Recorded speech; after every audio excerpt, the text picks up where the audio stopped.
అవసరం లేదు అనేటువంటిది ఖచ్చితంగా కూడా మనం చెప్తూ ఉన్నాం. ఎందుకోసమంటే ఒక్క మాట ఆలోచించండి.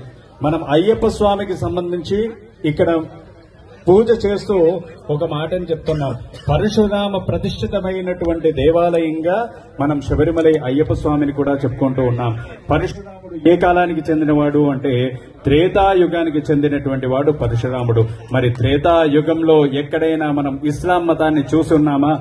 రాముడి కాలంలో ఇస్లాం అనేటువంటిది ఉందా? లేదు కదా. మరి రాముడి కాలానికి చెందినటువంటి ధర్మశాస్త్రకి వావర్ అనేటువంటి మిత్రుడు ఎక్కడి నుంచి వచ్చాడు అనేటువంటిది ఇప్పుడు ఉత్పన్నమైనటువంటి ప్రశ్న.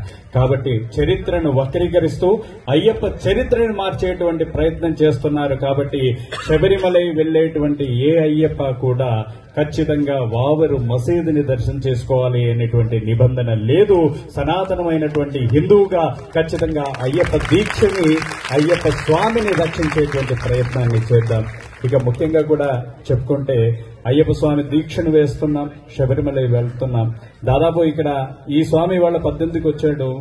దాదాపు ఆ 18 వయసు అంటే 36 సంవత్సరాలుగా శబరిమలై కోవిల్లో మేము పనిచేస్తూ ఉన్నటువంటి పరిస్థితి అక్కడ మేము చూస్తున్నాం. నా చిన్నప్పటి నుంచి కూడా అదే పరిసరాల్లో పెరిగినప్పుడు అక్కడ వావరుకు మసీద్ అనేటువంటిది లేదు. ఇక్కడ ఏదైతే చిన్నగా మనకి విగ్రహాలు కనబడుతున్నాయో ఆ సైజులో ఒక పూరి పాక ఉండేది. కానీ ఈ రోజు ఏమైంది? ఒక జామా మసీదుని మించినటువంటి మసీదు ఇవాళ అక్కడ ఎరిమేలిపేట లోపల కనబడింది. ఎరిమేలిపేట శాస్త్ర అనేటువంటి ఆలయం ఎంతైతే ఉందో అంతగానే ఉంది. మరి ఏది అభివృద్ధి చెందింది? అయ్యప్ప మాల వేసుకొని మనం వెళ్తున్నాం, మన సొమ్మం తీసుకుపోయి అక్కడ పెడుతున్నాం. మన ఊర్లో అనేకమైనటువంటి మసీదులు ఉన్నాయి, మన చుట్టు ప్రాంతంలో అనేకమైనటువంటి మసీదులు ఉన్నాయి.